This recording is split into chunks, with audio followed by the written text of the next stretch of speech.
Shalom, welcome to my channel, The Hebrew Bible. This is Moses Gumadi, and in this video we'll look at this small word Eth, Aleph Tav, Eth, which is actually a definite direct object marker in the Hebrew language, and there are many misconceptions about it, so we will deal with this one in this short video. We read in Genesis chapter 1 verse 1. It's a very familiar verse, most of you might know. Bereshit bara Elohim et hashamayim ve'et haaretz.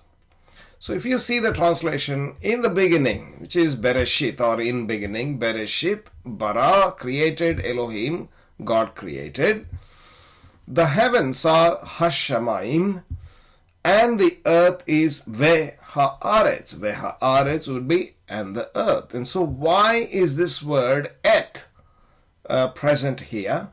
And why is it not translated? Because it is untranslatable. But why is it there? Et. Right? So that's the question we are looking at. Et. It is a definite direct object marker. What does it mean? I'm going to explain shortly, but basically when you say object in a sentence, there is a subject, a verb, and an object. Subject is the one who carries out the action of the verb. God created the heavens, right? So God is the subject, create is the verb, and the heavens and the earth were the objects in that sentence there. So he created Hashemayim ve'et haaretz, that's the object. And so a direct object, which is a direct object linked to a transitive verb, is marked by this particle called eth. And it is not just a object marker or a direct object marker, it is a definite direct object marker, meaning there is always the sense of the particular, meaning the. Whether the is used or not, we'll look at other examples as well. But basically, it is definite, meaning we know the one that particular heaven, the particular earth, etc. Okay, the heavens and the earth, which were later explained in the chapter. Okay, that's what it is, and there are many misconceptions about that word eth, and mostly I would say. Popularized by this translation called Cepher, translation with a C. Cepher basically means the book, a book in Hebrew, Cepher. You can see here, Eth. I don't know if it is very legible for you guys here. This Eth, these two letters are basically embossed, imprinted without any color, without a golden color in this particular version. But you have other Bibles where this Eth is clearly printed in golden letters. This Bible is called Eth Cepher. And this is how it reads. I picked up from their website. There is a preview. So, it's in the public domain. It reads, in the beginning, Elohim created Eth the heavens and Eth the earth. So they insert this Aleph Tav wherever it is there. And I think their idea is they're going to the New Testament where it is written about I am the Alpha and I am the Omega, and they construed that must be in Hebrew as Aleph and Tav, the first and the last letters, and therefore that is a title of God or something. Of course, if that's the case, that sort of an idea does exist even in Jewish thinking, not as a title of God, but there is a bit of a Kabbalistic understanding of that. So the Christian understanding of this is obviously Jesus says, I am the first and the last, and so this Aleph and Tav is what is used.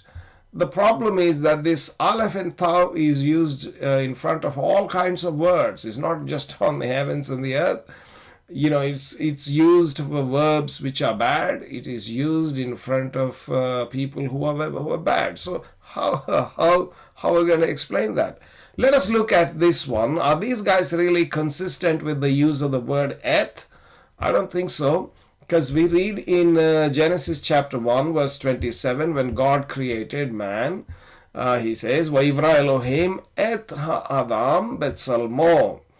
So God created the man, Et ha'adam.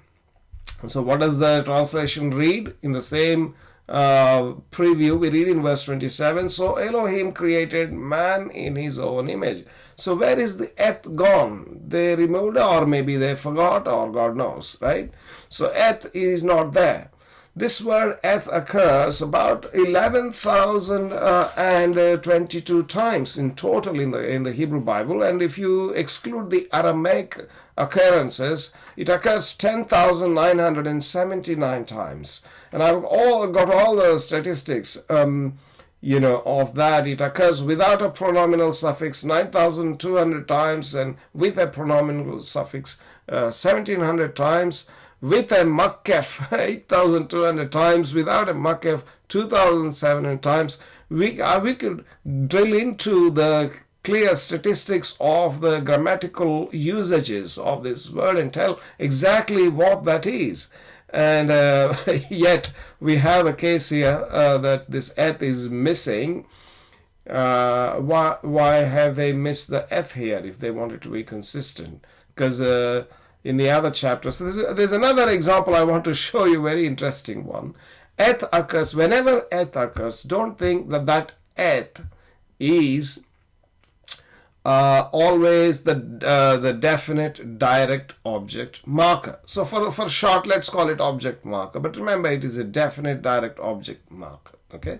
Genesis 4:1, we read, V'ha'adam yada et Chava ishto, and Adam knew his wife, Hava his wife, Vatahar vateled et Cain, and she became pregnant, and she bore Cain, right? Vatomer kaniti ish et Adonai, and she said, I have acquired a man with the help of Hashem. Now here notice there are two eths, et Chava. Veha Adam yada et Chava, and here et Cain. And here we have Et Hashem, Et Adonai. But this Et is not the direct object, but it is a preposition. It means with. So the word means both. In certain occasions it means with, and in other occasions it means the direct object. Right? Here it can be translated. So with. An acquired man with Hashem. So how can you tell that? Because there are grammatical rules. You need to figure out whether something is an object of the verb or not. So that here the Lord is not the object of the sentence. Kaniti ish et Adonai, with. He is not the object. I have acquired a man. He is not the object. He is with the help of the Lord. Okay. Now let's look at a Cepher translation. And Adam knew Hua. I don't know. I think I'll tell you why. If you look at the way they have transcribed the divine name here with the U sound, I think that's what Hua or Hua they are saying. This is read as Chava. These are basic Hebrew pronunciation. If there are vowels given, okay, divine name, people have a different opinion. People have there are controversies about it. Okay, put it aside. But what about the remaining words? You must pronounce that word Chava.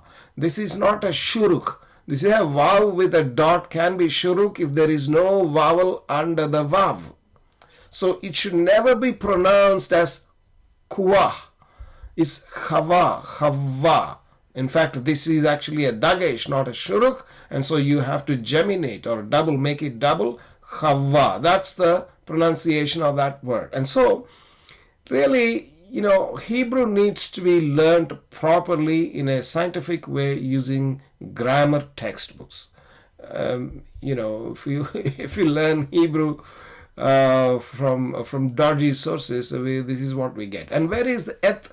Et Chava is not there. There's no Et Chava, no Et Cain. And what about the Et here before God's name? It's not there. So they have missed. So they are not really consistent, are they?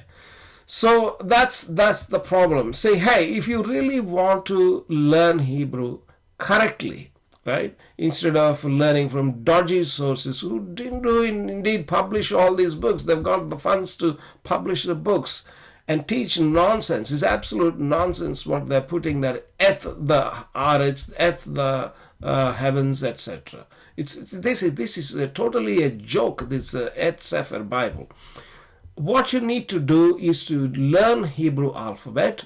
You need to learn the rules of how Hebrew vowels work, right? And how to pronounce the Hebrew words, how to divide the syllables, how does shva work, how does dagesh work, how to exactly pronounce a Hebrew word based on all of these will be taught very clearly in a video, bunch of video lessons, right? A nicely organized and structured video course, online course that I have created. Some of the material is obviously here on the YouTube. You can check it out, but this is very organized and it has quizzes. I have the learning objectives are basically we go back to the historical background of the biblical Hebrew, A&E languages. You will learn to memorize and recognize the Hebrew letters and the Hebrew vowels. You will learn to divide the words into syllables using shva and dagesh. You will read accurately the biblical Hebrew words. Hua is ridiculous. It's a chava, right? In these sort of things, you correctly recognize when is furtive patak, when is kamatz. You will understand all of those verses and portions. You'll get familiar with key vocabulary, and you practice reading practices, and apply Hebrew grammar rules to understand Hebrew words. You'll be able to use online Hebrew texts, morphological and lexical resources. Properly research the Hebrew Bible to understand what you would like to read and understand. Okay, that's the way it should be done. I have 10 modules nicely laid out. It begins with the introduction in alphabet and vowels and how to read. So the first 6 modules really focus on reading and learning the vocabulary correctly, reading correctly, and reading words correctly, and then reading the texts correctly and remembering some of the key words. That's the first 6 modules, and then the last 4 modules get into grammar, parts of speech, nouns, adjectives, nominal structures, verbal system, verbal conjugation, stems. All these things we will look at in a very systematic manner. So here is the platform. This is how a platform looks. When you sign up into the course, you've got all these lessons on the left hand side, and you click, you got the video lessons, you play this.